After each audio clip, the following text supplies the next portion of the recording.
ဟာဘရိုနီကာဟမ်ကျွန်တော်ခင်ဗျားရဲ့ပြည့်သက်ပါကျေးဇူးတင်ပါတယ်ရှင်မမျော်လင့်မဲ့အဖြစ်မှာတွေ့ရလို့ဝမ်းသာပါတယ်ဗျာကျမလည်းကြိုပါလေကျွန်တော်ခင်ဗျားကိုတကယ်ကြိုက်တာဗျာကျွန်တော်တို့ပြေးကြမလားရတယ်လေဒီမဲ့ရှင်နာအမေဒီလိုပဲပြေးနေကြလားဟုတ်ပါတယ်ကျွန်တော်အမြဲပြေးဖြစ်တယ်ဒီလိုနဲ့သူနဲ့ကျွန်တော်တော်တော်လေးကိုရင်းနှီးခဲ့ကြပါတယ်ပြီးတော့သူလေးကျင့်တဲ့အတိုင်းကိုလည်းကျွန်တော်ကိုမျှဝေပေးပါတယ်ကျမတယောက်တည်းဆိုရင်ဘယ်တော့မှဆိုင်မှာထိုင်မထားဘူးကိုเจ้าလုံးမင်းကဆိုလိုတာပေါ့မတိဘူးလေ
ဒါဆိုငါညမအဲ့ကောင်နဲ့ပြီးပိုင်သွားရမှာပေါ့အဲ့လိုလည်းမဟုတ်ဘူးလေကူကြီးရလဲနေမငါ့ကိုတေချာရှင်းအောင်မပြောပြတာ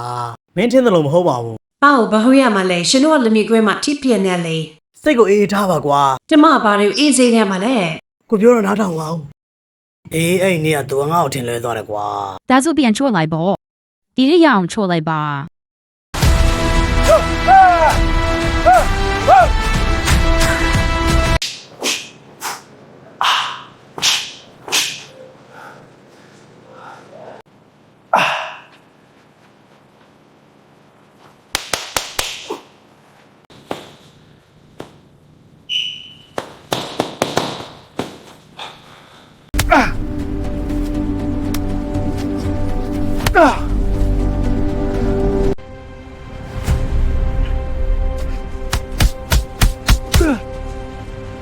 ကျမရှိအောင်မုန်းနဲ့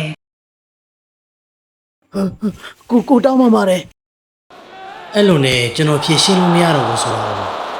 နားလည်သွားခဲ့တယ်သူ့အထင်လွဲတိုင်းထိုးတဲ့လက်သီးချက်တွေကိုကျွန်တော်မခံနိုင်တော့ဘူးသူ့ရဲ့ပြင်းထန်တဲ့လက်သီးချက်တွေကိုသိမခံနိုင်တဲ့ဆို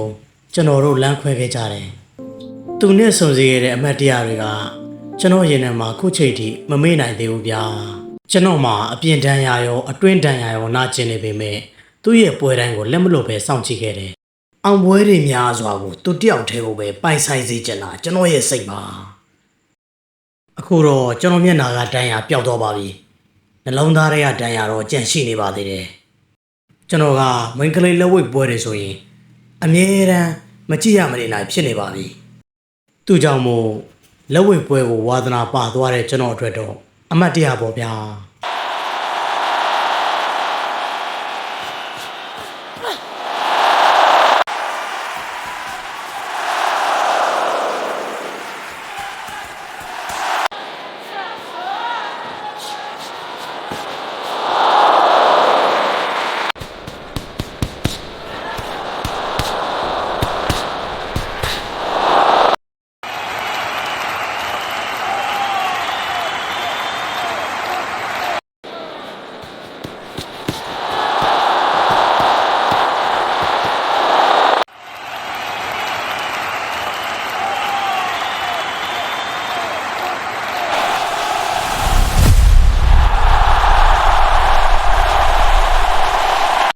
ဘယ်ပွဲပဲဖြစ်ဖြစ်ကျွန်တော်ရဲ့ကောင်မလေးကပဲနိုင်မှာ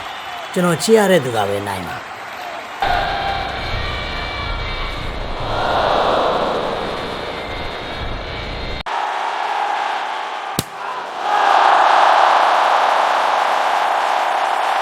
Red corner wins by knockout. Yes, thank you. Outstanding performance. I'm in! Yes, I'm the champion! Great fight. You're the winner. Thank you all!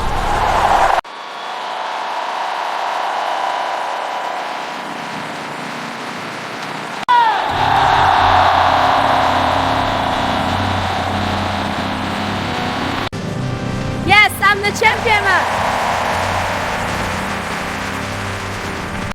Thank you! This victory is for everyone who believed in me. How does it feel to be the champ? It feels incredible. Thank you all. This victory is for everyone who believed in me. How does it feel to be the champ? It's incredible. I'm so proud. ဘာပဲဖြစ်ဖြစ်ဒီရက်တွေမှာကျွန်တော်အရန်ပျော်တယ်ဗျာကျွန်တော်ရဲ့အမတ်တရပစ္စည်းလေးကိုပြချင်ပါတယ်ကျွန်တော်ပျော်လုံးလို့သေတော့မယ်လာလာတကယ်တော့ချစ်ချင်းမေတ္တာတရားဆိုတာအဲ့ဒီလူရဲ့ပျော်ရွှင်မှုကိုလိုလားတာပါကိုချစ်ရတဲ့သူပျော်ရွှင်နေခြင်းဟာလေကိုယ့်ရဲ့ပျော်ရွှင်ခြင်းနဲ့ထပ်တူကြပါတယ်သူ့ရဲ့လက်သီးချက်တွေကိုကျွန်တော်မခံနိုင်ပေမဲ့သူ့ရဲ့ကောင်းတဲ့ရင်တွေကိုတော့ခံနိုင်ရှိပါတယ်